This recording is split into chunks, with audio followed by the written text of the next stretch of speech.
యేసుక్రీస్తు శుభనామంలో షారూరు ప్రార్థన సహవాసం తరపున మిమ్మల్ని అందరినీ ఈ లైవ్ కార్యక్రమానికి ఆహ్వానిస్తున్నాను.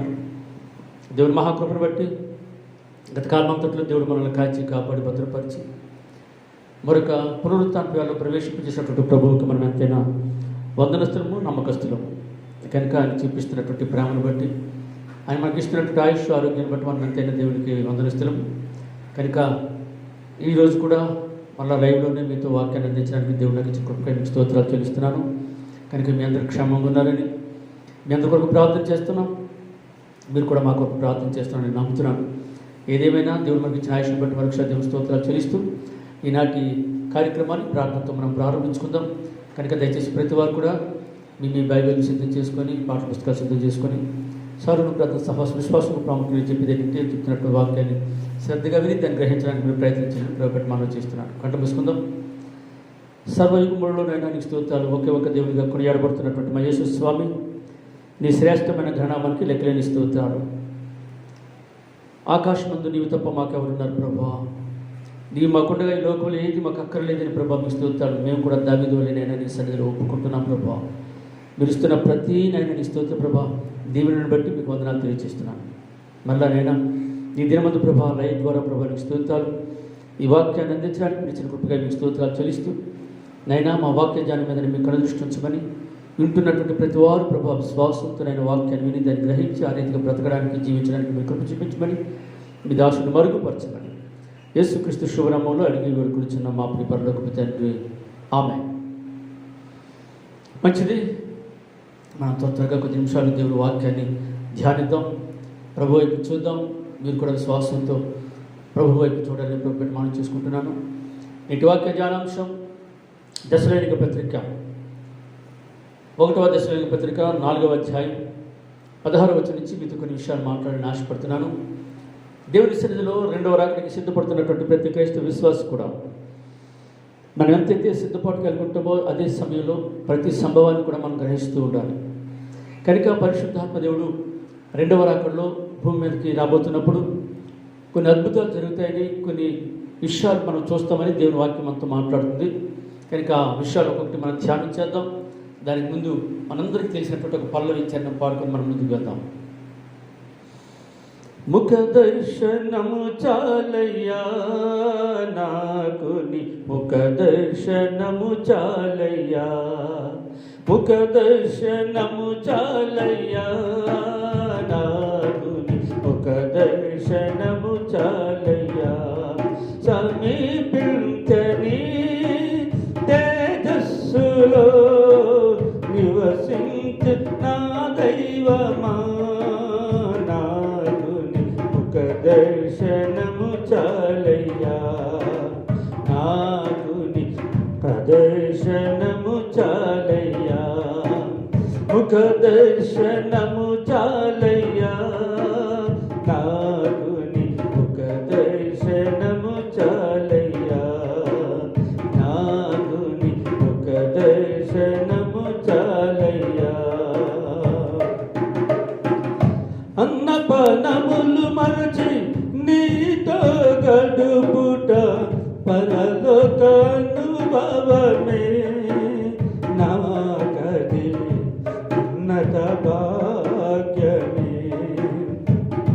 అన్నపానములు మరచి నీతో గడుపుట పరలోకానుభవమే, నాకది ఉన్నత భాగ్యమే. సయ్యా యేసయ్యా, యేసయ్యా, యేసయ్యా, యేసయ్యా, యేసయ్యా, యేసయ్యా, యేసయ్యా. ముఖ దర్శనము చాలయ్యా నాకు, నీ ముఖ దర్శనము చాలయ్యా, ముఖ దర్శనము చాలయ్యా నాకు, నీ ముఖ దర్శనము చాలయ్యా. సమీపించని తేజస్సులో నివసించు నా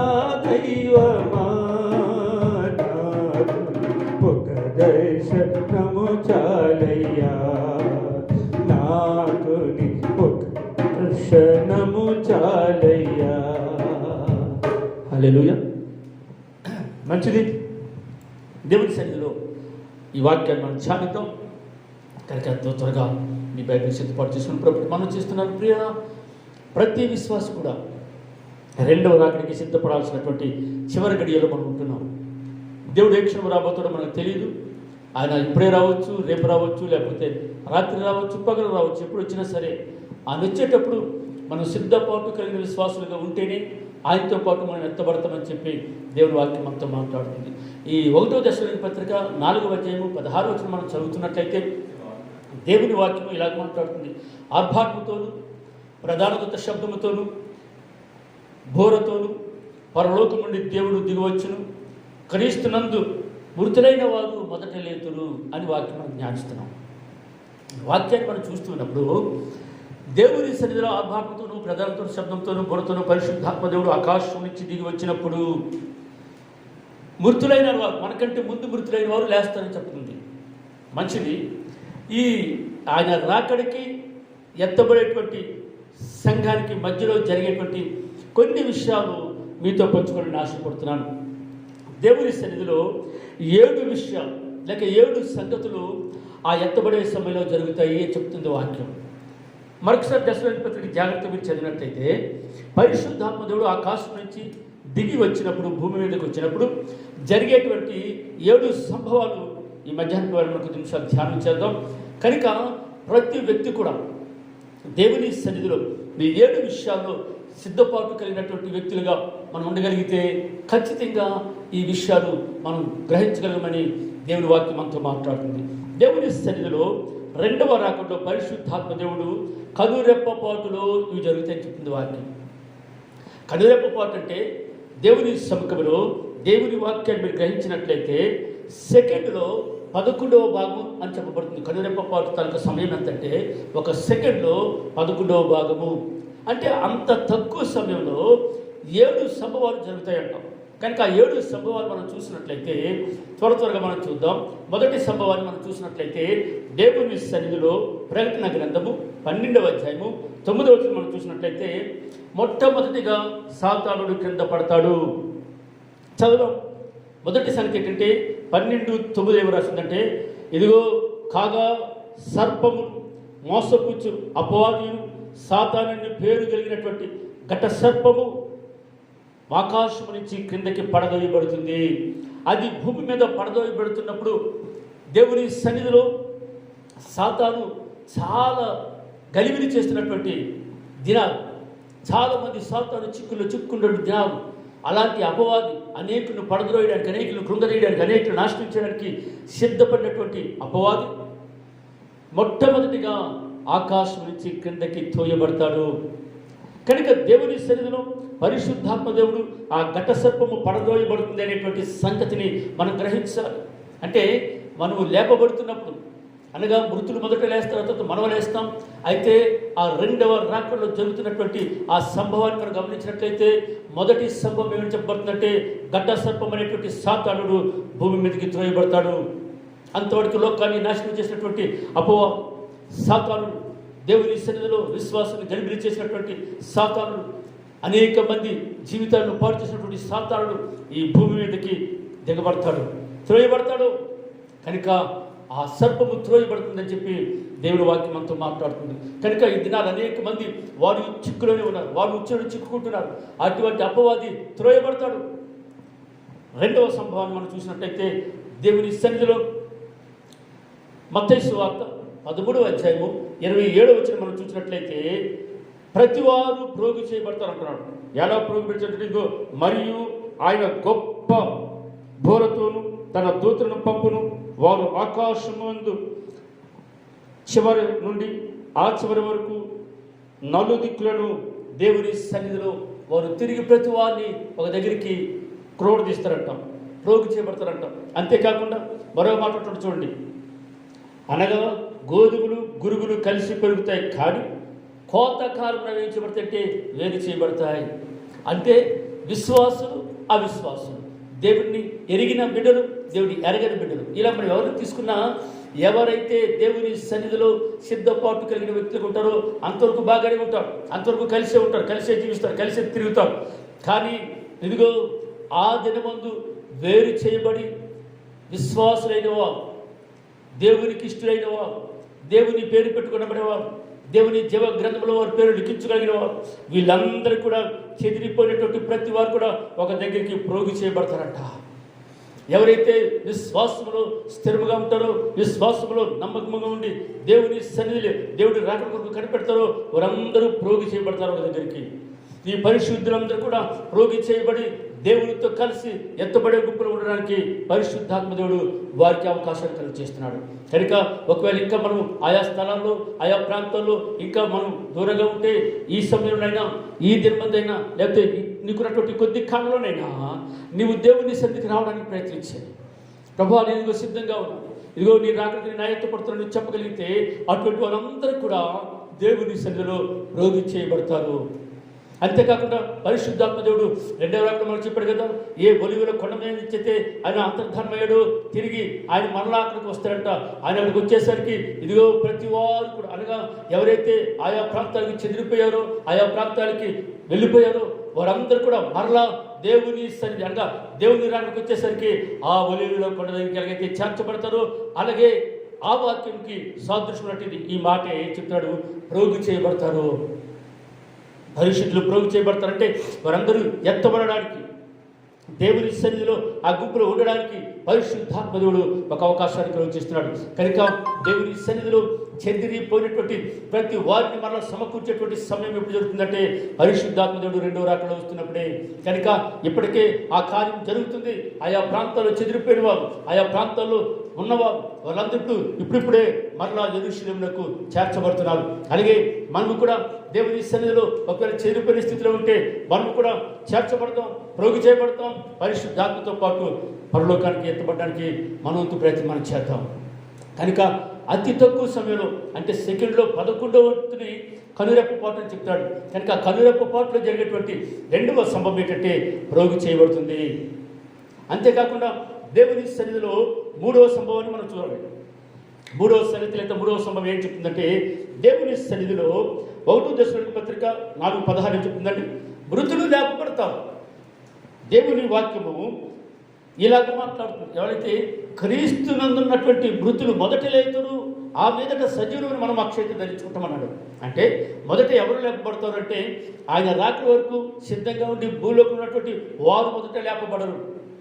ఎవరు లేపబడతారంటే ముందుగానే పరిశుద్ధాత్మ దేవుని సన్నిధిలో ఆయన రాకడకు సిద్ధపడి ఆయన పిలుపు అందుకొని ముందుగా ఎవరైతే పరదేశకు చేరుతారో వారందరూ కూడా దేవుని సన్నిధిలో సంతోషిస్తారు. అంతేకాకుండా ఆయన నామములో ఎవరైతే మృతి పొందుతారో వారు మొదట లేస్తారు.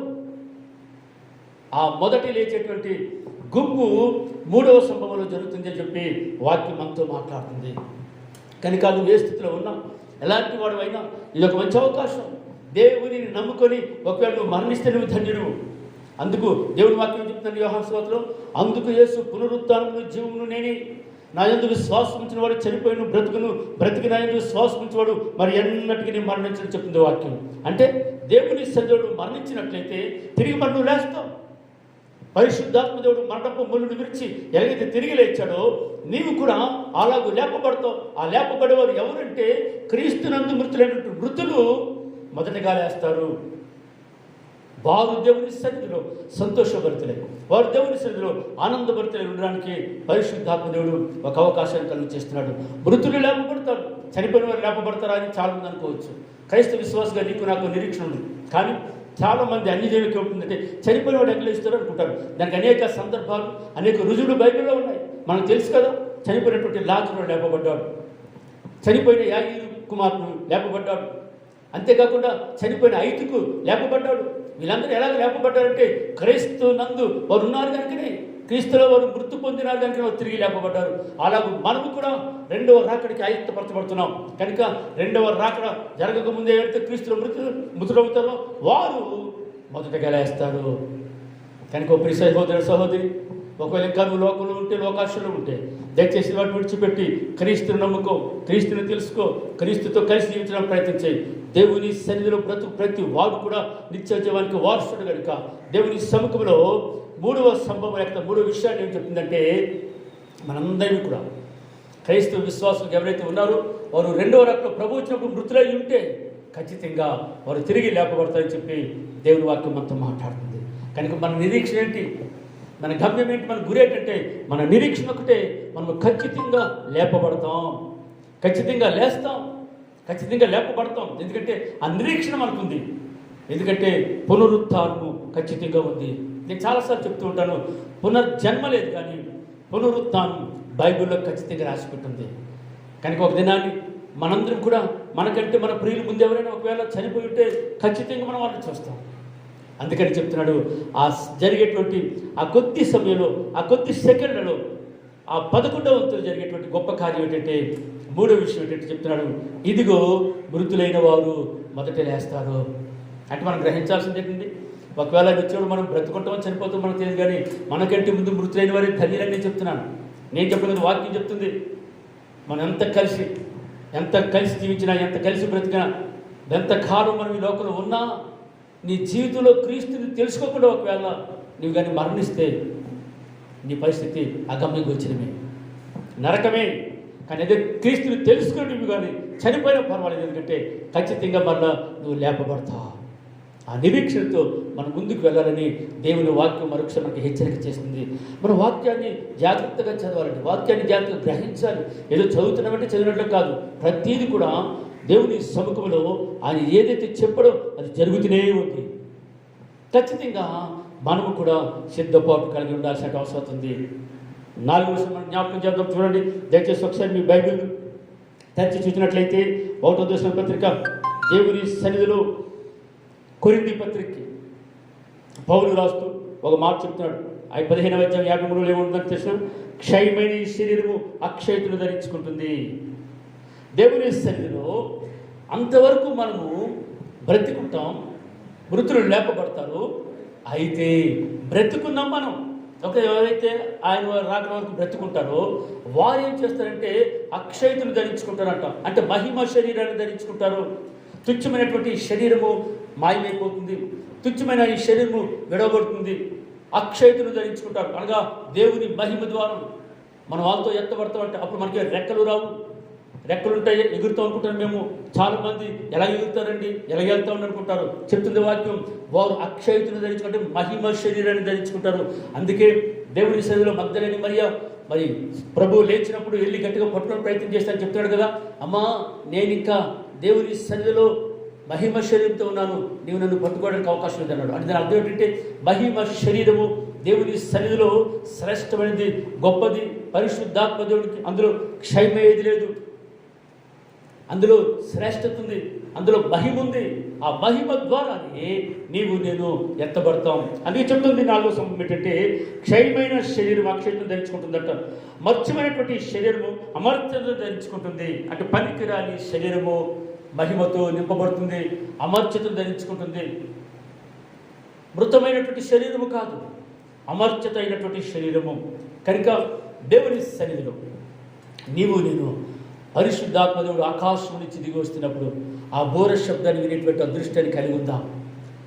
చాలామంది అనుకుంటారు ఆ బోర్ వదిలినప్పుడు అప్పుడు చూసుకోవచ్చులే, టైం ఉంటుందిలే, చాలా పెద్ద సౌండ్ వస్తాయి అనుకుంటారేమో. ఆ సౌండ్ అందరూ వినరాకుంది, అందరూ వినలేరు. ఉదాహరణ మనకు తెలుసు కదా, 10 మంది కన్యకులు. ఆ పిలుపుని ఎవరు వినగలిగారంటే సిద్ధంగా ఉన్నటువంటి 5 కన్యకులు మాత్రం వినగలిగారు. అలాగే ఈ దినాలు ఈ భూగలోకంలో బ్రతుకుతున్నటువంటి నీవు నేను ఈ భూలోక ఆశలతో మనం ఒకవేళ మత్తులమై ఉంటే ఆ స్వరాన్ని మనం వినలేం, కానీ ఎవరైతే సిద్ధపాటును కలిగి ఉంటారో వారి ఆ స్వరాన్ని వింటారు. ఆ బోర శబ్దాన్ని సిద్ధపాటు కలిగిన వారు వింటారు, వారు మాత్రమే అక్షయతను ధరించుకొని లేపబడతారంట. ఒకవేళ నువ్వు ఆ స్వరాన్ని వినడానికి సిద్ధంగా ఉన్నావా? ఒకవేళ స్వరాన్ని వినలేకపోతే నీవు కూడా విడవబడతాను ఆయన, నువ్వు కూడా విడబడతావు చెల్లి, తమ్ముడా. దయచేసి ఆ స్వరము ఎప్పుడు పిలిచినా ఆ స్వరాన్ని వినడానికి మనము సిద్ధంగా ఉండగలగాలి. ఆ సిద్ధంగా ఉన్నవారే పనికిరానేటువంటి తుచ్చమైనటువంటి శరీరాన్ని విడిచిపెట్టి ఆ క్షణంలోనే అక్షయతను ధరించుకొని ప్రభువుతో పాటు మనం కూడా పరలోకానికి ఎత్తబడతామని దేవుని వాక్యం మనతో మాట్లాడుతుంది. మనం ఏ రోజు కూడా ఈ శరీరం గురించి ఆలోచించేస్తున్నాం. ఈ శరీరం ఏమైనా ఉంటుందా చివరి వరకు? ఈ శరీరం ఏమైనా లాస్ట్ వరకు మనతో ఉంటుందంటే ఉండదంటండి. ఈ శరీరము క్షీణించిపోద్ది, ఈ శరీరము క్షయమైపోద్ది. కానీ క్షయమైనటువంటి శరీరం కోసమే మానవుడు ఆశపడుతున్నాడు ఈ లోకంలో. క్షయమైనటువంటి శరీరం కోసమే చాలా ఆశపడుతూ దానికోసమే ఎన్నెన్నో చేస్తున్నాడు. కానీ శరీరం మాత్రం ఖచ్చితంగా పనికి రాకుండా పోతుంది, లైవ్ అయిపోతుంది. అమర్చతను తెరుచుకున్నటువంటి మనమే అనగా ఆ సమయంలో ఎవరైతే దేవుని సన్నిధిలో సిద్ధపాటు కలుగుతారో వారు మాత్రమే అమర్చతను ధరించుకొని పరలోక రాజ్యానికి వెళ్ళడానికి ప్రభు అవకాశం కలుగు చేస్తాడు.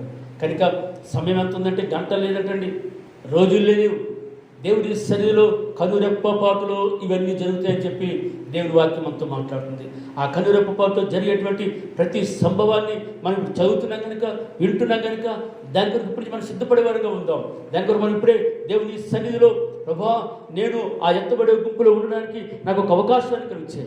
నేను కూడా గుంపులో ఉండాలైనా నేను విడవబడడానికి నాకు ఇష్టం లేదు కనుక ఈ నిరీక్షణ, ఈ ఎదురు చూపు నీ రాకడ కొరకే అనేటువంటి ఆసక్తితో మనం బ్రతకగలిగితే దేవుని సన్నిధిలో మనం దేవునికి ఇష్టలుగా ఉంటాం, ప్రీతిపాత్రులుగా ఉంటాం. మనం కూడా ఎత్తబడే ఆ గుంపులో ఉంటామని దేవుని వాక్యం మనతో మాట్లాడుతుంది. కనుక క్షయమైనటువంటి శరీరం కోసం ఆలోచించేస్తున్నావు. అది సంపాదిద్దాం, ఇది సంపాదిద్దాం, అది దాచుకుందాం, ఇది కూర్చుకుందాం అనుకుంటున్నామేమో. అది ఎంత మాత్రం స్థిరము కాదు నాన్న. స్థిరమైనటువంటిది ఏదైనా ఉందంటే అది పరలోక పట్టణమే స్థిరమైనది. ఆ స్థిరమైన పట్టణానికి వెళ్ళడానికి ఇప్పటి నుంచి అన్ని విషయాల్లో సిద్ధపాటు కలిగి ఉండడానికి మనం ప్రయత్నించేద్దాం. అక్కడ అతి సమీపంగా ఉందని మనం గ్రహిస్తున్నాం. ఎందుకంటే లూకా సువార్త 24:25 మనం చదివినట్టయితే రెండవ రాకడలో పరిశుద్ధాత్మ దేవుడు వస్తున్నప్పుడు జరగబోయే సంగతులు అక్కడ రాయబడ్డాయి. ఆ రాయబడినటువంటి సంగతుల గురించే ఇప్పుడు ఇంకా మానవుడు ఆలోచన చేస్తున్నాడు. వాటి కోసం ఇంకా ప్రాకులాడుతున్నాడు. కానీ అయ్యో అంతము రాబోతుంది, భయంకరమైనటువంటి సంభవం జరగబోతుంది, వడగళ్ళు రాబోతున్నాయి, లైవ్ అయిపోయేటువంటి లోకంలో నేను లైవ్ అయిపోతే ఈ లోకం కోసం నా ఆశ కాదు, ఆ లోకం కోసం నా ఆశ. కనుక దేవుని సన్నిధిలో ఆ లైవ్ అయిపోయేటువంటి వారి గుంపులోనే ఉండకూడదు, కానీ ఎత్తబడే గుంపులో ఉండాలని చెప్పి నీవు నేను ప్రయత్నం చేద్దాం. ఆసక్తితో ఎదురు చూద్దాం. ఆయన రాకడలో అద్భుతమైనటువంటి రీతిలో నీవు కూడా ఎత్తబడాలని, నీవు కూడా దేవుని సన్నిధిలో ఆ రాజ్యాన్ని చేరుకునే దేవుని ఉద్దేశం.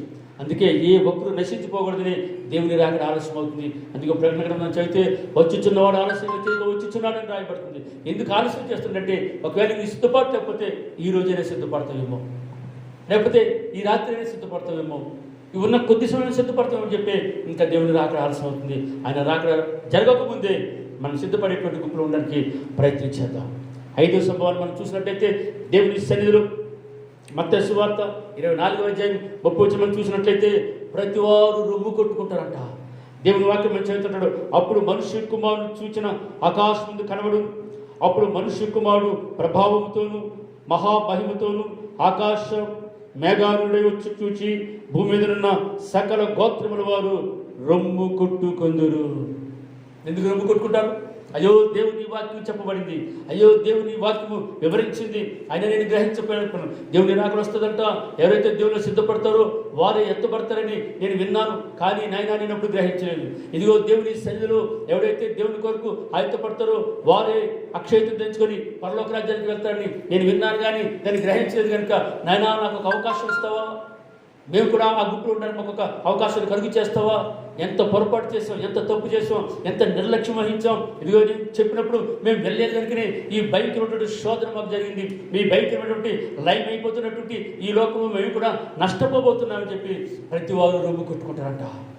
ఆనాడు దేవుని సన్నిధిలో నోహు కూడా చెప్పాడు, ఇదిగో జలప్రాణి రాబోతుంది కనుక మీ అందరూ సిద్ధపాటు కలగండి అని చెప్పి నోహు చెప్పినప్పుడు కూడా ఏ ఒక్కరూ సిద్ధపాటు కలగలేదు. ఎవరొక్కరు ఆ మాట వినలేదు. ఆ మాటకు కనీసం ఇన్ని సంవత్సరాల నుంచి చెప్తున్నాడు కనుక దయచేసి అందులో ఏం సత్యం ఉందని ఒక్కడు కూడా గ్రహించలేదు. జలప్రాళయం వచ్చినప్పుడు ప్రతి వారు కూడా ఆహారం చేశారు, కేకలు వేశారు, రోదన చేశారు. అయ్యో మేము నశించిపోతున్నాం, నోహు నీకు ఇష్టము కాదా? అవునా? నీకు నీవు ఆలోచన చేసుకో. కేకలు వేయడం కంటే కేకలు వేసే సమయం రాకముందే దేవుని సన్నిధిలో నీవు సిద్ధపడితే రొమ్ము కొట్టుకోవాల్సిన పని నీకు లేదా? అప్పుడు రొమ్ము కొట్టుకోకుండా ఉండాలి అంటే, అప్పుడు రొమ్ము కొట్టుకుని వ్యాధి చెందకుండా ఉండాలి అంటే ఇప్పుడే రెండవ రాకడకు సిద్ధపాటు కలిగి ఉండాలని దేవుని వాక్యం హెచ్చరించుడుగా ఆ వాక్యానికి మనం విధేయత చూపిద్దాం, ఆ వాక్యానికి మనం లోపడదాం. చాలామంది చాలా రకాలుగా ప్రయత్నాలు చేస్తారంట. ఎక్కడెక్కడో దాక్కోవడానికి ప్రయత్నం చేస్తారంట. ఆ భయంకరమైనటువంటి సంభవం జరగబోతున్నప్పుడు, ఆ ప్రళయం రాబోతున్నప్పుడు ఎక్కడెక్కడో దాక్కుందాం అనుకుంటారంట. జరగని పని. నువ్వెక్కడ దాగోనుకున్నా దాగోలేవు. దేవుని ఉగ్రతకు ఖచ్చితంగా గురవుతావు. ఆ దేవుని ఉగ్రతకు గురి కాకుండా ఉండాలి అంటే దేవుని సన్నిధిలో ఇప్పుడే నువ్వు సిద్ధపాటు కలిగి ఉండు. చాలామంది సిద్ధపాటు కలిగి ఉండండి అని చెప్తూ ఉంటారు, కానీ వారే సిద్ధపాటు కలిగి ఉంటారు. మనము కూడా వింటున్నా కనుక, గ్రహిస్తున్నా కనుక, చదువుతున్నా కనుక మనం కూడా సిద్ధపాటును కలిగి ఉంటే రొమ్ము కొట్టుకోవాల్సిన పని మనకు ఉండదు, రోదన చేసే పని మనకు ఉండదు. ఆ నిత్యానందానికి, ఆ సంతోషకరమైనటువంటి ఆ స్థలానికి నువ్వు చేరుతావు. అక్కడ సంతోషమే, ఆనందమే. అక్కడ దేవునితో కలిసి, దేవుని దూతలతో కలిసి, పరిశుద్ధులతో కలిసి ఆనందించేటువంటి ఆ భాగ్యాన్ని పొందుకుంటావు తప్ప ఇక్కడ రొమ్ము కొట్టుకోవాల్సిన పని నీకు ఉండదు. ఎప్పుడు రొమ్ము కొట్టుకుంటావు తెలుసా? దేవుని వాక్యాన్ని నిర్లక్ష్యం చేసి, దేవునికి దూరంగా ఉంటూ, ఈ లోకాశలకు నువ్వు ఎప్పుడైతే ఆకర్షించబడుతుంటావో అప్పుడు ఖచ్చితంగా రొమ్ము కొట్టుకోవాల్సిన పని నీకు వస్తుంది. నువ్వు రొమ్ము కొట్టుకోకుండా ఉండాలి అంటే దేవుని సన్నిధిలో ఈ రెండవ రాకడికి సిద్ధపడు. ఇప్పుడు పరిశుద్ధాత్మ దేవుడు మొదటిసారి వచ్చినట్లుగా గొర్రె పిల్లగా రాలేదు, రాడు కూడా. మొదటిసారి గొర్రె పిల్లగా వచ్చేసరికి నీ నా ఆటలు సాగాయి. మన ఇష్టం వచ్చినట్టు చేస్తాం. ఆయన కొట్టడానికి ప్రయత్నం చేసాం, తిట్టడానికి ప్రయత్నం చేసాం, అవమానపరిచాం, నిందించాం. ఎన్ని చేసినా ఆయన మౌని అయి గొర్రెలాగా వచ్చాడు కనుకనే ఆయన భరించాడు. ఇప్పుడు ఆయన గొర్రెలాగా రావడం లేదు. ఆయన కోదమ సింహము వలె చాలా రౌద్రుడిగా వస్తున్నాడట. ఎవరిని క్షమించే పనికి లేదు, ఎవరిని ప్రేమించే పని లేదు. సిద్ధపాటు కలిగి ఉంటేనే వాక్యం ఏదైతే సెలవిచ్చిందో ఆ వాక్యానుసారంగా, వాక్య ప్రకారం జీవించేవారు మాత్రమే ఎత్తబడే గుంపులో ఉంటారు. కనుక రొమ్ము కొట్టుకొని వ్యాధిని చెంది బాధపడి, అయ్యో నా పిల్లలు, అయ్యో నా భార్య, అయ్యో నా కుటుంబం, అయ్యో నా ఆస్తిని నువ్వు రొమ్ము కొట్టుకోవాల్సిన పని లేకుండా ఉండాలి అంటే నువ్వు రెండవ రాకడికి సిద్ధపడి ఉండాలని దేవుని వాక్యం అంతా మాట్లాడుతుంది. కనుక ప్రియ దేవుని సంగమా, ఇంకా టైం లేదు నాన్న, ఇంకా టైం ఉందని నువ్వు ఆలోచించేస్తున్నావేమో. టైం ఎంత మాత్రం లేదు. అది ఇప్పుడు వస్తుంది మనకు తెలియదు. ఇప్పుడు జరుగుతున్న సంభవాలను చూస్తుంటే అదే జరుగుతుంది కదా. ఎక్కడ చూసినా, ఏ పరిస్థితులను చూసినా యుద్ధాలు, మరణాలు, ఇల్లు కట్టుకోవడాలు, పెళ్ళిళ్ళు చేసుకోవడం, వీటి జరిగితే బతికేస్తాడు మానవుడు. ఇంకా ఇప్పుడు కూడా ఆలోచన చేయడం లేదు. ఒక క్రైస్తవుడిగా ఉండి నీవు కూడా ఆలోచన చేయకపోతే నువ్వు కూడా దేవుని ఎరగని బిడ్డతో సమానం. కనుక దేవుని ఎరిగిన బిడ్డలు మనము దేవుని వాక్యానికి లోబడ్డానికి మనం ప్రయత్నించాలని దేవుని వాక్యం అంతా మాట్లాడుతుంది. 6వ విషయం మనం చూసినట్లయితే దేవుని సన్నిధిలో ప్రకటన గ్రంథము 1:7 చెప్తుందంటే ప్రతి నేత్రము ఆయన చూస్తుందంట. ఇదిగో ఆయన మేఘారుడై వచ్చుచున్నాడు, ప్రతి నేత్రం ఆయనను చూచును, ఆయనను పొడిచిన వారును చూచెదరు, భూజనులందరూ ఆయనను చూచి రొమ్ము కొట్టుకొందురు. చూస్తారు ప్రతి వారు కూడా చూస్తారు. ఆ దినాన్ని 5,000 మంది కంటే ఎక్కువ మందికి కనిపించి పరిశుద్ధాత్ముడు అంతర్ధానమయ్యాడు. కొద్దిమంది కనిపించాడు ఆ దినాన్ని. కానీ ఆయన రెండవ రాకడలో ప్రపంచం అంతా ఆయన చూస్తారు. దేవుని ఎరగిన వారు, దేవుని ఎరిగిన వారు కూడా, ప్రతి వారు కూడా చూస్తారు. ఆయన రాకడిని చూస్తారు. ఆయన రాకడిని చూస్తారు. భూమి మీద ఉన్న ప్రతి వారు కూడా అప్పుడు ఆలోచన చేస్తారంట. అప్పుడు ఒకవేళ కొంతమంది ఆలోచన చేస్తారేమో నాకు తెలియదు. ఒకవేళ కొంతమంది ఆలోచన చేసిన అవకాశం లేదు. ఇంకా టైం ఉండదు. ఇంకా ఆ టైము ఉన్నప్పుడే మనం సద్వినియోగం చేసుకోవాలి. అందుకంటే ఎవరైనాను దీపం ఎప్పుడు వెలిగిస్తారండి? పగలు వెలిగించడం ఎవరు? సాయంత్రం పడుతుండగా ప్రతి వారు దీపాన్ని సిద్ధం చేసుకుంటారు. ఎందుకంటే చీకటి అయిపోతే ఇంకా వెలుగు ఉంటుంది కనుక ఆ చీకట్లో మరి లాంప్ కానీ లేకపోతే లైట్ కానీ ఏది ముట్టించడానికి అవ్వదు. అందుకని వెలుగు ఉండగానే నీవు ఆ వెలుగుతో పాటు మెలకుగా ఉండి నీ దీపాన్ని సిద్ధపరచుకున్నట్లుగా సమయం ఉండగానే నీవు నేను దేవుని సన్నిధిలో మన వెలుగుని ఇతరులకు ప్రకాశింపచేయడానికి మనం సిద్ధంగా ఉండాలి. మనం వెలగాలి, ఇతరులను వెలిగించాలి అనే సత్యం నీ మీద ఆధారపడి ఉంది. దేవుడు నీకు ఎందుకు మెనుకున్నాడో, ఎందుకు నీకు అవకాశం ఇచ్చాడో తెలుసా? నువ్వు అనేకులకి వెలుగుగా ఉండాలి. అందుకే ఎవరైనా దీపం వెలిగించి కొంచెం కింద మంచం కింద పెట్టరు, కానీ అది వెలిగించుటకు, అనేకులకి వెలిగించుటకు దీపస్తంభం మీద పెట్టబడిందని చెప్పబడుతుంది. ఆ దీపస్తంభం యేసు ప్రభువు అయితే ఆ వెలుగుతున్నటువంటి దివ్య నీవే అని గ్రహించాలి. ఆ వెలుగుతున్నటువంటి నీవు సక్రమంగా వెలగలిగితే అనేకులకు వెలుగునిస్తావు. కనుక మనం వెలుగు సంబంధం కనుక వెలిగేవారిగా ఉండి అనేకులకు వెలిగివ్వడానికి మనం ప్రయత్నం చేయాలి. కానీ దేవుని సన్నిధిలో మనము కూడా చీకటి గుంపులో ఉండి చీకటి వారితో కలిసి చీకటి క్రియకి ఆశపడి ఈ భూలోకంలో విడవబడడానికి ప్రయత్నం చేయకూడదు. అందుకే చెప్పబడుతుంది దేవుని సన్నిధిలో ప్రతి నేత్రం చూస్తుంది. అందరూ చూస్తారు. అప్పుడు బాధపడతారా? అప్పుడు బాధపడతారు, అప్పుడు వ్యాధులు చెందుతారు. కనుక ప్రియ దేవుని సంగమా, పరిశుద్ధాత్మ దేవుడు ఇప్పుడు ఎవరైతే కాదనుకుంటున్నారో, పరిశుద్ధాత్మ దేవుడు ఇప్పుడు ఎవరైతే దూషిస్తున్నారో, విమర్శిస్తున్నారో, హేళన చేస్తున్నారో, ఆ దినాన్ని వాళ్ళందరూ చూసి అప్పుడు అనుకుంటారంట, అయ్యో సమయం ఉన్నప్పుడు చెప్పబడింది, యేసు క్రీస్తే లోకానికి రక్షకుడు, యేసు క్రీస్తే ఈ ప్రపంచానికి దేవుడు, ఆయన తప్ప వేరొక దేవుడు లేడని అనేక సార్లు కొన్ని వేల మంది భక్తులు చెప్పారు. వాక్యం సెలవిచ్చింది, అనేక సార్లు విన్నాం. అయినప్పటికీ మనం గ్రహించలేదు కనుక మనకి కర్మ పట్టింది, ఈ గతి పట్టిందని అప్పుడు బాధపడతారంట, అప్పుడు రొమ్ము కొట్టుకుంటారంట. దేవుని సన్నిధిలో ఇప్పుడు నీకు సమయం ఉంది, ఇప్పుడు నీకు అవకాశం ఉంది. కనుక దయచేసి రొమ్ము కొట్టుకోకుండా ఆయనతో కలిసి ఆనందించేటువంటి భాగ్యానికి వెళ్ళడానికి ప్రయత్నం చేయాలంటే ఇప్పటి నుంచే రెండవ రాకడికి సిద్ధపడాలని దేవుని వాక్యం అంతా మాట్లాడుతుంది. ఎలా ఉన్నాను, ఎలా ఉన్నాం మనం, మన సంఘాలు ఎలా ఉన్నాయి? నువ్వు రక్షించబడితే సరిపోతుందా? నువ్వు సిద్ధపడితే సరిపోతుందా? రక్షణ లేని నీ కుటుంబ బిడ్డలకి, అనేకులకి రక్షణ అందించడానికి నువ్వు ఒక పాత్రగా వాడబడాలి. అనేకులు క్రీస్తు వైపు ఆకర్షించడానికి పరిశుద్ధాత్మ దేవునికి ఒక అవకాశం ఇచ్చాడు. అవకాశాన్ని సద్వినియోగం చేసుకుందాం. దేవుని సన్నిధిలో ఆ రొమ్ము కొట్టుకునేటువంటి ఆ దౌర్భాగ్యం నుంచి మన చుట్టాలు, మన బంధువులు, మన రక్త సంబంధికులు, మన దేశంలో ఉన్నవారు అనేకుడిని నీకు ఎంతవరకు చేతనైతే అంతవరకు దేవుని సువార్తను ప్రకటించి వారిని క్రీస్తు వైపు ఆకర్షించు. వారు క్రీస్తుని తెలుసుకోగలిగితే రొమ్ము కొట్టుకోవాల్సిన పని లేదు. క్రీస్తుని తెలుసుకోకపోతే మాత్రం ఖచ్చితంగా రొమ్ము కొట్టుకోవాలి. చివరిగా నేను వాక్యాలు ముగిస్తూ 7వ సంభవాన్ని ముందు ఇస్తున్నాను. 7వ సంఖ్య చెప్తుందంటే 1 పేతురు పత్రిక 5వ అధ్యాయం. మహిమ కిరీటం పొందుతాం మనం అందరినీ. ఎవరైతే సిద్ధపడి ఆయన రాకడలో ఎత్తబడతారో వారందరూ కూడా క్రీస్తు సన్నిధిలో, ప్రభువు సన్నిధిలో, దేవుని ఎదుట మహిమ కిరీటాన్ని పొందుకోవడానికి పరిశుద్ధాత్మదేవుడు ఒక అవకాశాన్ని ఇస్తాడు. వాడబారని మహిమ కిరీటం.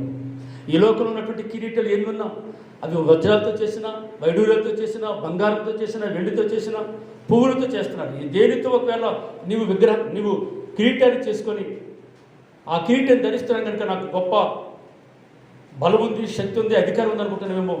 రాజులు ఆ దినాల్లో కిరీటం పెట్టుకుంటే ఒక అధికారానికి సాదృశ్యంగా ఉండేది, ఒక సూచనగా ఉండేది. ఆ కిరీటం చాలా మందికి పెట్టడానికి కానిటంటే జయోత్సవంతో, విజయోత్సవంతో విజయాన్ని పొందుకున్న వారు వాటిని ధరిస్తారు. మరి ఈ కిరీటం, ఈ వాడబారిన కిరీటం ఎవరు పొందుకుంటారు? ఆటలాడేవారు పొందుకున్నటువంటి కిరీటాలు కాదు, అధికారాన్ని పొందుకున్నటువంటి కిరీటాలు కాదు, రాజకీయ కిరీటాలు కాదు.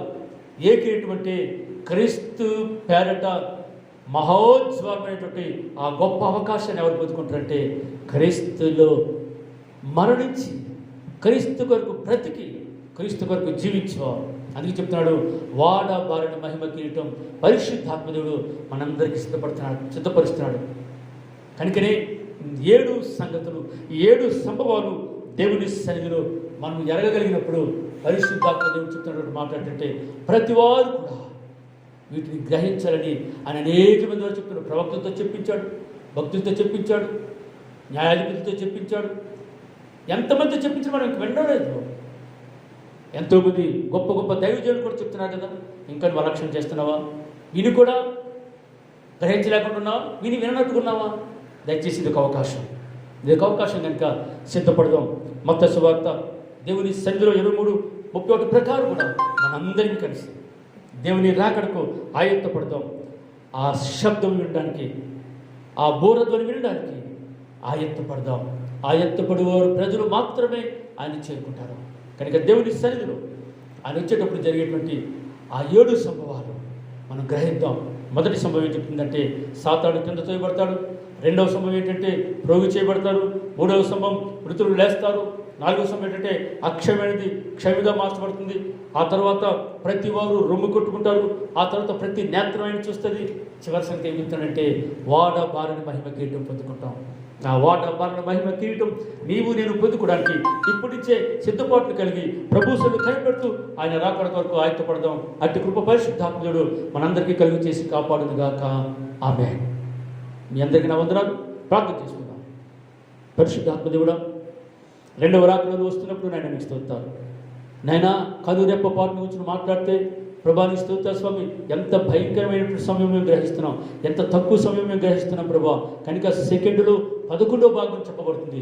అంత తక్కువ సమయంలో ఇన్ని విషయాలు మేము సిద్ధపడలేము. కనుక ఇప్పటి నుంచేనైనా మేము సిద్ధపడినట్లయితే ఆ క్షణం మంది ప్రభావిస్తూ అవుతారు. మేము నీతో పాటునైనా పరలోక రాజ్యానికి వారసత్వం సంపాదించుకుంటాం. కనుక అటువంటి శక్తిని, బలమును మా అందరికీ దయచేయమని, ప్రాముఖ్యంగా ఈ వాక్యం ఉన్న ప్రతి వారికి సిద్ధపాటును కలిగించమని, సారును ప్రార్థన సహవాసం బిడ్డలందరూ ప్రభా మీరు ఆయత్తపరచమని, సమస్త మహిమ మీరు పొందుకొని మమ్మల్ని అందరినీ దీవించమని యేసయ్య శ్రేష్ఠ నామములో అడిగి వేడుకొనిచున్న మా ప్రియ పరలోకపు తండ్రి, ఆమేన్.